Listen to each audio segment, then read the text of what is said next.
Hi guys, and welcome back. So today I'm going to bring you along for a slow roasted meat that is just fall off the bone, super tender, makes great leftovers, and it'll make your house smell amazing. And now that it's cold, it's actually snowing right now, it is the perfect day to do this. We are making a fennel and thyme roasted pork butt. It is slightly over 8 pounds. I'm going to show you start to finish. Do not rush this. It goes right into the oven, or you could use a roasting pan. I've done that too. The time varies a little bit, but I hope you stick around. Okay, so the first thing that you want to make is the spice rub, and it's super simple. Now you could just pour it over like each individual ingredient, pour it over the pork roast, but I find that this gives a much more even distribution of all the spices, is to mix it up first, then rub it on. So that was just some pink Himalayan salt, pepper, and then we're going to do fennel. You can do ground fennel or regular. I've done both. And then thyme. I prefer actually for this to use dry ingredients versus fresh. It's what I've always done. I do love doing my fresh herbs, but for a rub, I like to go in dry. So now we're just going to mix all this together really well. Okay, so here is the spice rub. And then you can use a roasting pan, but for whatever reason, I no longer have one. Not really sure what happened to it, but I don't.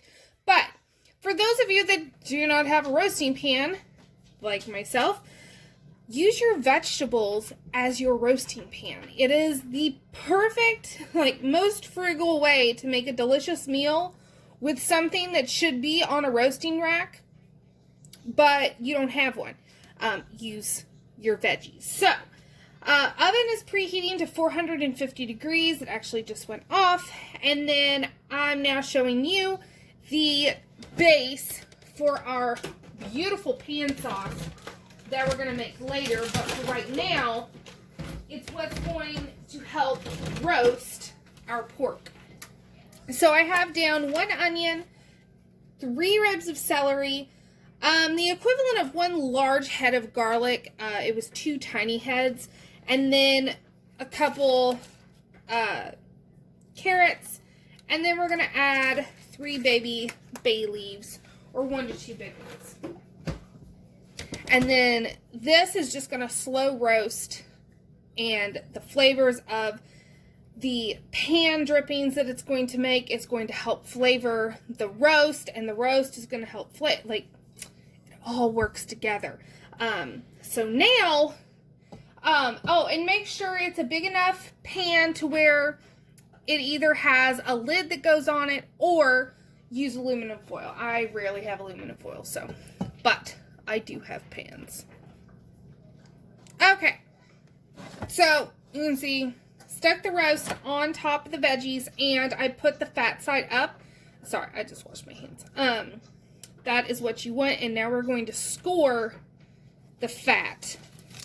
And so all that is just taking your knife, and I cut about half an inch down. It's not super far. It just helps flavor the meat just a little more. I do it that way, and then I go back and do it the other way. And you could always go deeper. You could also do this like I do my lamb roast, my leg of lamb. I'll actually poke holes into the meat and stuff the holes with like a clove of garlic and rosemary. Obviously, that's not the same flavors we're using today, but you get the picture. Now, take your beautiful rub, and we are just going put this all over, all sides of it. And you want to get it into those crevices that we just made.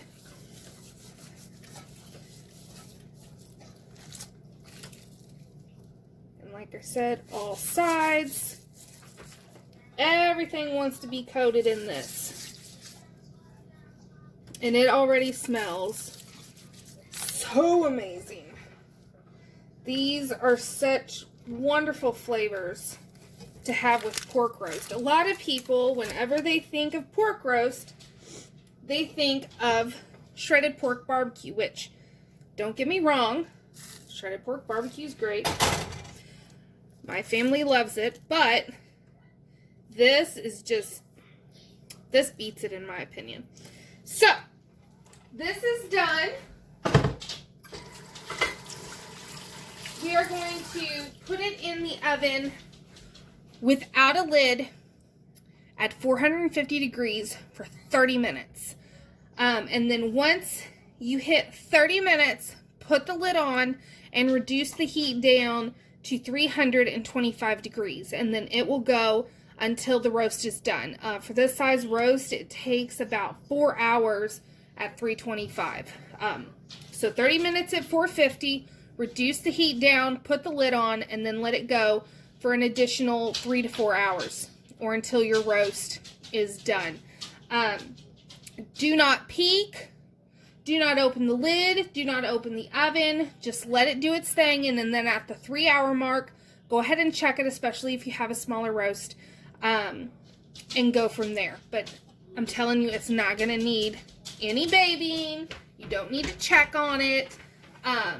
So I will bring you back when this is coming out of the oven. Okay, so it's going to be a little loud because my canner is going, and that is another video, but I wanted to show you what it looks like when it is done. And you can see that nice broth slash drippings. You can use that to make a pan gravy, or you can just use it to store this, and it'll keep it nice and tender and moist. But it is absolutely delicious. So, I hope you enjoyed this video. I hope you try it for yourself. It is so good. And I will see you all next time. Thanks for watching.